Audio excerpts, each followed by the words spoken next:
Alright, y'all, before we get into this video, though, I'm going to say the unwritten rule, alright? The unwritten rule is, it's not chill time, bro. We not in here together, man. A lot of people, they don't really work out, so they will think that, okay, I'm in here, you're in here, I'm not really doing nothing, so you shouldn't be doing nothing. Like, dude, if you on chill time, that's your time, alright?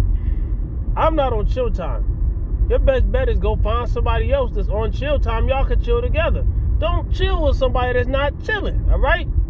That's just the thing. I'm not the one being rude. You being rude. You know what I'm saying? You calling to a person and try to get it in. He won't stop getting it in and chill with me, dog. Alright, YouTube. It's almost 12:30 in the morning. Right now, I'm in the car. Y'all seeing the gym footage right now because I'm piecing over. I'm editing over the footage right now. I'm just in the car right now. And I'm going to talk to y'all about what I plan on doing in the gym today. I got to work a little bit later on in the morning. I got to work. I got to be there at 6:30. But I got to drive out of town to go to the gym about 30 minutes away. Probably a little over 30 minutes away, almost 40 minutes away, right? But I stopped halfway there so I could take my pre-workout because I don't want to take my pre-workout all the way at home, then drive almost 40 minutes and then hit the gym. That doesn't make sense, all right? For those who don't know what I mean, you want your pre-workout to kick in when it's time to kick it in. You know what I'm saying? You don't want your pre-workout to kick in midway there, and then by the time you're there, you know what I'm saying, half of your pre-workout life is kind of like, you know what I'm saying? You want it to kick in when it's time to get the work, to when it's really, really, really time to, you know what I'm saying? Like, if you take it right at the gym, you know what I'm saying, that's cool too.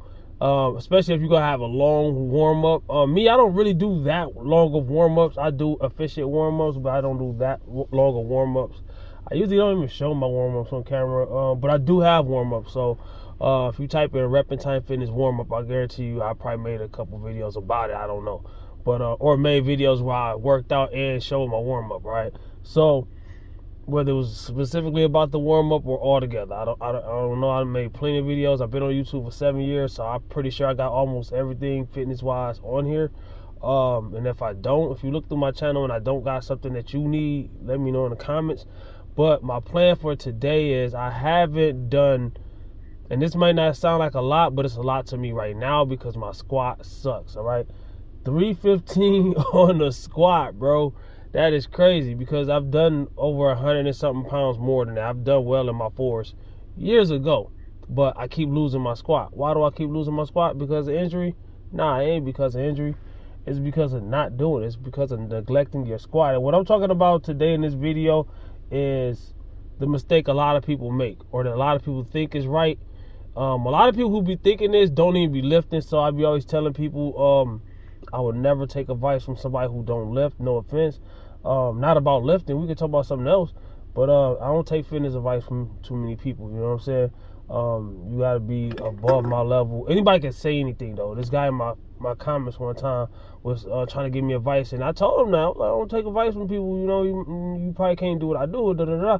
And he was like, well, they seen my numbers. I was deadlifting. I think I was deadlifting like 530 or 525 that day or whatever. And conventional, raw. You know what I'm saying? And dude was like, well, I lift X amount and this and that and the third. And I was like, anybody can say anything. And then dude had a channel, so I went to his channel and seen. He ain't do half of what he said he do. Like, bro, don't you know we can see you? And then if I can't see you, that's even worse. I'm not going to listen to it. I don't believe it, all right? Because anybody can say anything. I left 1,000 pounds, you know what I'm saying? But my point is, a lot of people say, what does it matter how much you can lift and this and that and third? If you're really trying to reach a goal, how much you lifted before, how much you lifted now, analyzing, planning, it matters. That really matters, all right? It matters way more than you would think if you think it doesn't matter at all. All right, so if it doesn't matter to you, if you don't care, I feel like it also matters safety-wise, all right? You got to know where your limits are. You got to know where, and I don't mean by pushing your limits, all right? But you still got to know what's safe and what's not safe for you to lift, all right? Because I see a lot of people go to the gym and they slap on 1,000,000 pounds and they be trying, I can't do it, they be joking around. Like, do you know you just risk you just risk everything getting under that bar that you had no business getting under. You know what I'm saying? So how much you can lift is very important, all right? Whether you're trying to be a power lifter or you just working out. You know what I'm saying? If you just trying to lift, you trying to lift some weights. Everybody want to lift more. If somebody lift, they want to lift more, most likely. Most likely. You know, unless they just trying to work on their mobility or stay, you know, they older maybe. You know what I'm saying? Like, most 90% of people, men and women, want, if they lift 20-pound dumbbells for curls, they want to work their way up to the 30s. You know what I'm saying? Like, come on, man. But you got to do it right, all right? It don't matter if you've done it before. A lot of people, the mistake that I was trying to make, and I cut myself off, is like, I've seen people hurt themselves rushing their way back. I lifted this much, and they think that it's always supposed to be like cemented in stone. Whatever you left off at is where you pick up at. That's what they think. That's not the way. I seen this dude. The only dude I knew in person that lifted 500 pounds on bench press. You know, it's a lot of people that lift 500 pounds on bench press on camera, whether they natty, whether they not natty. World-class powerlifters lift more than that, da-da-da-da. But, you know, the 90% of people that lift weights will never reach 500 pounds on a bench press, all right? Or even 400 pounds on a bench press, you know. Of course, people say, oh, I know about, but what about the rest? It's way more that don't, you know what I'm saying? So that's why I came with the 90%. I'm telling you, you don't think so? And half reps don't count, all right? A lot of guys have, well, I squat 500, and then you see them squat, they only squat down an inch. I'm not dissing. I'm just saying, like, if you really want to do this, swallow your pride. Full range of motion, all the way up, all the way down. A lot of people don't have the mobility. I get that. A lot of people don't know how to squat. I get that. You have to learn how to before you do all that weight. Why are you getting under 400 something pounds if you don't even know how to squat properly? And a lot of people do be having the mobility, but they be ego lifting. They be squatting, and then they be warming up. They be going all the way down on their warm up, 135. And once they get past like 225, they start half squatting. Some of them don't even make it to 225 before they start half squatting. The amount of weight that you can fully squat, stick to that until you master that. And then slowly but surely increase it over time. That's how you do it. That's how you do it. And that's how I got to keep. So I recently did a squat every day. And I started, I did like 90 something days. I was going for 100. Something happened at the end. I should have made a way to make that 100, man. I'd be kicking myself in the butt for that one. Just the regret of not completing it. I was at 90 something days. Y'all can type that in. Time Fitness, squat every day, day 90, whatever. And I guarantee you will see which days I was at, right? But I started off, and I might do this again. I don't know. I'm not going to do 100 days again, but I might do the squat every day thing or a variant of it. I planned on doing that, but it didn't work. And I started off only being able to squat. I had stopped squatting for years. Only being able to squat 175. 175, not 275, 175. Y'all can see day one. And then I worked my way up to like 340. I don't think I could do 340 right now. I probably can, but it'd probably be ugly. It'd probably be ugly, and what's wrong with that? You're risking injury, all right? If you're doing something that you're not, like I just said, you're risking injury. It's not about going in there and leaving out on a stretcher, all right? If it ain't almost, it ain't gotta be easy, but if it ain't almost easy, I'm not doing it. Especially when I'm not ready. How do you get ready? You supposed to have been ready. You've been working out for a decade. Yeah, but you can also unready. You know what I'm saying? It's not, like I said, it's not set in stone, bro. This dude I said was bench pressing like that before the where we had to wear the mask and everybody was getting sick and all that.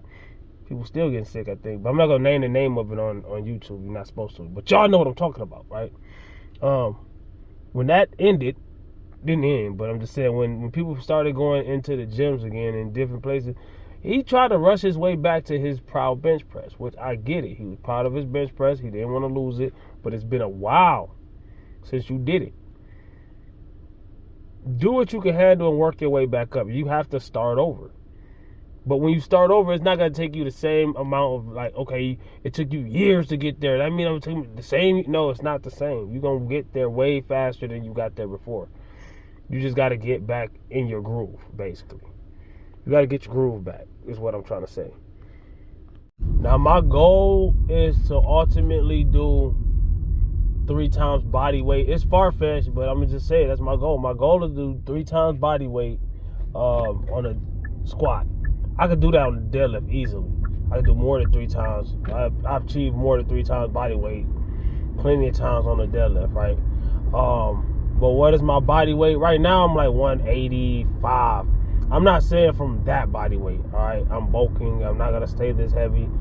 That's not even that heavy. A lot of guys shoot for 200. And a lot of guys way over 200 and this and that and the third. But I care about being lean, so you know what I'm saying? And I'm natty.